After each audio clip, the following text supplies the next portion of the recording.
আসসালামু আলাইকুম প্রিয় শিক্ষার্থী বন্ধুরা, সবাইকে ধন্যবাদ জানিয়ে শুরু করছি আজকের এপিসোড। আজকে আমরা যেটা নিয়ে কথা বলবো সেটা হচ্ছে অনুশীলনী 13.1 এর প্রশ্নগুলো নিয়ে।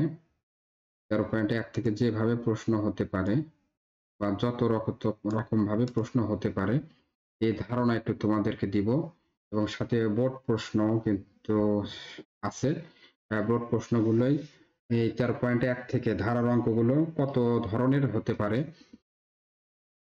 এই ধরনগুলো তোমাদেরকে প্র্যাকটিস করার জন্য আমি একটু দিব ইনশাআল্লাহ। তোমরা এগুলো প্র্যাকটিস করবে অবশ্যই। তার আগে চ্যানেলটি যারা সাবস্ক্রাইব করেছো তাদেরকে অসংখ্য ধন্যবাদ। যারা এখনো চ্যানেলটি সাবস্ক্রাইব করোনি তারা চ্যানেলটি সাবস্ক্রাইব করে আমাদের সাথেই থাকবে ইনশাআল্লাহ। তোমাদের প্রয়োজনীয় সকল ভিডিও সঙ্গে সঙ্গে যেন পাও, এই জন্য চ্যানেলটি সাবস্ক্রাইব করে রাখবে। আর আমার এই ক্ষুদ্র প্রচেষ্টা যদি তোমাদের কোনোভাবে উপকার করতে পারে, নিজেকে ধন্য বলে মনে করবে ইনশাআল্লাহ।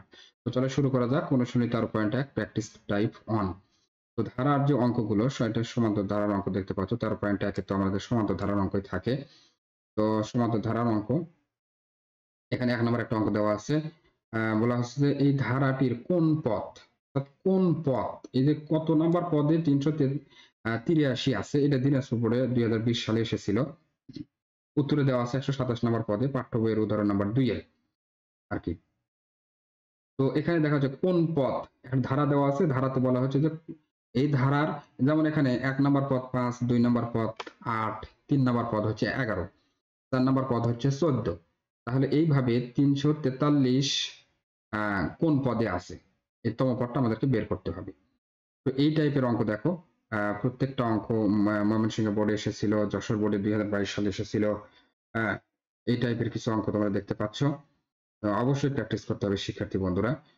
কোন 15তম পথ নির্ণয় করো, বা কোন পথ 304, আর কোন পথ 399, এই টাইপের যে অঙ্কগুলো আছে এই অঙ্কগুলো তোমরা অবশ্যই কিন্তু প্র্যাকটিস করবে ইনশাআল্লাহ। এগুলো প্র্যাকটিস না করে হলে কিন্তু যাওয়ার কোনো প্রশ্নই আসে না। এগুলো তোমাদেরকে অবশ্যই জানতে হবে।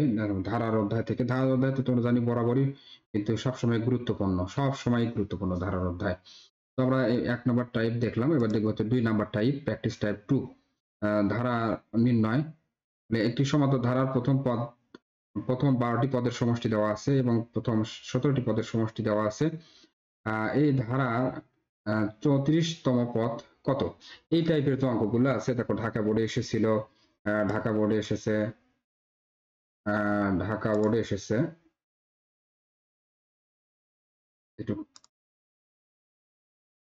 এর জন্য আর কি। ঢাকা বোর্ডে এসেছে এই টাইপের অঙ্ক। দেখো তোমরা রাজশাহী বোর্ডে 22 সালে এসেছে, যে সমান্তরাল 25তম পদ দেওয়া আছে, 31 নম্বর পদ দেওয়া আছে, বলা হচ্ছে 40টি পদের সমষ্টি নির্ণয় করতে হবে। এই অঙ্কগুলোতে কিন্তু অবশ্যই এর মান লাগবে, ডির মান লাগবে। তো এর মান আর ডির মান বের করার জন্য কিন্তু দেখো 12 নম্বর পদ, 343, 17 নম্বর পদ, 663, আবার 25 নম্বর পদ 99, 31 নম্বর পদ 135 দেওয়া আছে।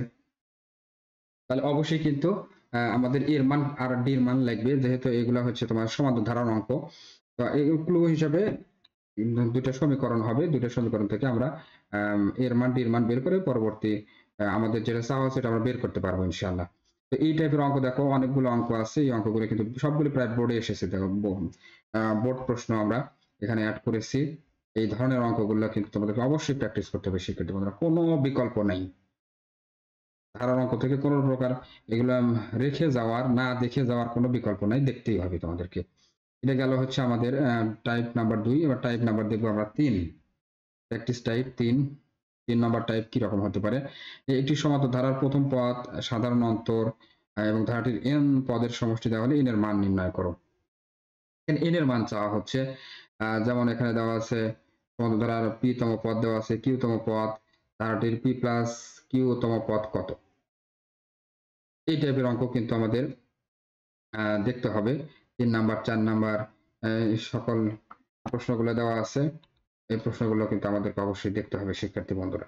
তো এটা ছিল আমাদের প্র্যাকটিস টাইপ 2, 3। আমরা দেখবো প্র্যাকটিস টাইপ এবার 4। 4 নাম্বার প্র্যাকটিস টাইপ কেমন হতে পারে? আরো আছে প্র্যাকটিস টাইপ, আরো আছে। হ্যাঁ, এখানে একটি সমান্তর ধারার ১০ম পদ দেওয়া আছে, ১৬তম পদ দেওয়া আছে। তবে ২০ টি পদের সমষ্টি নির্ণয় করতে বলা হয়েছে। এর আগের যে ২ নাম্বার টাইপ ওখানে একটু মিল আছে। কোন ধারার ১ম n সংখ্যক পদের সমষ্টি দেওয়া আছে, ধারাটির ১০ টি পদের সমষ্টি নির্ণয় করো। বইয়ের অঙ্ক। ৫ টি পদের সমষ্টি দেওয়া আছে, ১০ টি পদের সমষ্টি দেওয়া আছে, ২০ তম পদ নির্ণয় করো। আমরা একটু কালারটা চেঞ্জ করে নেই। ২০ তম পদ নির্ণয় করো। রাজশাহী বোর্ডে এসেছিল ১৯ সালে। শিক্ষার্থী বন্ধুরা, অনুরূপ বলতেছে অনুরূপ দিনাজপুর বোর্ডে কিন্তু ১৯ সালে এসেছিল। কোন সমান্তর ধারার m পদের সমষ্টি এবং n পদের সমষ্টি দেওয়া আছে, m প্লাস n পদের সমষ্টি নির্ণয় করো। উত্তরও দেওয়া আছে শিক্ষার্থী বন্ধুরা। কোন সমান্তর ধারার প্রথম ১২টি পদের সমষ্টি দেওয়া আছে, প্রথম ২৪টি পদের সমষ্টি দেওয়া আছে, ৬০তম পদ নির্ণয় করতে বলা হয়েছে। একটু যদি আমি তোমাদেরকে ২ নাম্বার ইয়েতে দেখাই, এখানে দেখো ২ নাম্বার উপরের দিকে আছে শিক্ষার্থী বন্ধুরা। এখানে দেখো ১২টি পদের সমষ্টি এবং ১৭ পদের সমষ্টি দেওয়া আছে, ৩৪ নম্বর পদ নির্ণয় করো। আবার ২৫তম পদ দেওয়া আছে, এটা কিন্তু সমষ্টির কথা বলা হয়েছে শিক্ষার্থী বন্ধুরা। আর এখানে কিন্তু ২৫তম পদের কথা বলা হচ্ছে, কিন্তু একটু কম বেশি আছে। তো এই টাইপেরই আর কি। এখানে দেখতে পাচ্ছ ১২টি পদের সমষ্টি এবং প্রথম ২৪টি পদের সমষ্টি দেওয়া আছে, ৬০তম পদ নির্ণয় করতে হবে। খুবই চমৎকার চমৎকার অঙ্ক।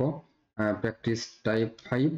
এখানে দেখো দেওয়া আছে 30 3 plus a plus 9 plus dot dot plus 6 একটি সমান্তর ধারা, ধারাটির সমষ্টি নির্ণয় করো। এই ধারার সমষ্টি নির্ণয় করতে হবে, কিন্তু আমরা জানি না যে ৬০ কত নাম্বার পদে আছে, এবং আমাদের a এর যে দেওয়া আছে এই ধারার a নাম মানটা আমাদেরকে বের করতে হবে। হ্যাঁ, সমান্তর ধারা বলা হয়েছে। এই টাইপের অঙ্কগুলোকে আমাদের প্র্যাকটিস করতে হবে। ২ নাম্বার দেওয়া আছে ১ যোগ ২ ৩ যোগ ৫ যোগ ৭ যোগ ডট ডট ধারাটির n পদের সমষ্টি কত, n তম পদের সমষ্টি কত, উত্তর দেওয়া আছে।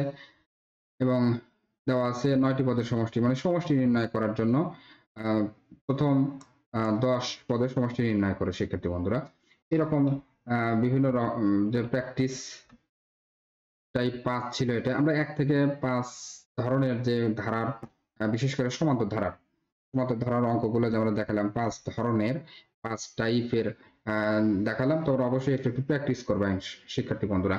এগুলো প্র্যাকটিস না করলে হবেই না, অবশ্যই প্র্যাকটিস করতে হবে। এখানে গোছালো কিছু ধরন দেওয়া আছে, তোমরা একটু দেখে নেবে ইনশাআল্লাহ। তোমরা স্ক্রিনশট দিয়ে নিয়ে এগুলো একটু বেশি বেশি প্র্যাকটিস করবা অবশ্যই ইনশাআল্লাহ। তো তোমাদেরকে তোমাদের জন্য দোয়া করি, তোমরা পরীক্ষায় ভালো করো, যেন অবশ্যই কাঙ্ক্ষিত রেজাল্ট তোমরা করতে পারো, এই আশাবাদ আমি ব্যক্ত করি। তোমাদের জন্য দোয়া করি। আর এই তোমাদের জন্য এই প্রচেষ্টা মানেই হচ্ছে তোমাদের জন্য দোয়া। তোমরা আল্লাহ তাআলার কাছে বেশি বেশি নামাজের মাধ্যমে দোয়া প্রার্থনা করবে, যেন আল্লাহ তাআলা তোমাদেরকে পরীক্ষা ভালো করার তৌফিক দান করে। কথা না বাড়িয়ে শেষ করছি। আসসালামু আলাইকুম ওয়া রাহমাতুল্লাহি ওয়া বারাকাতুহু।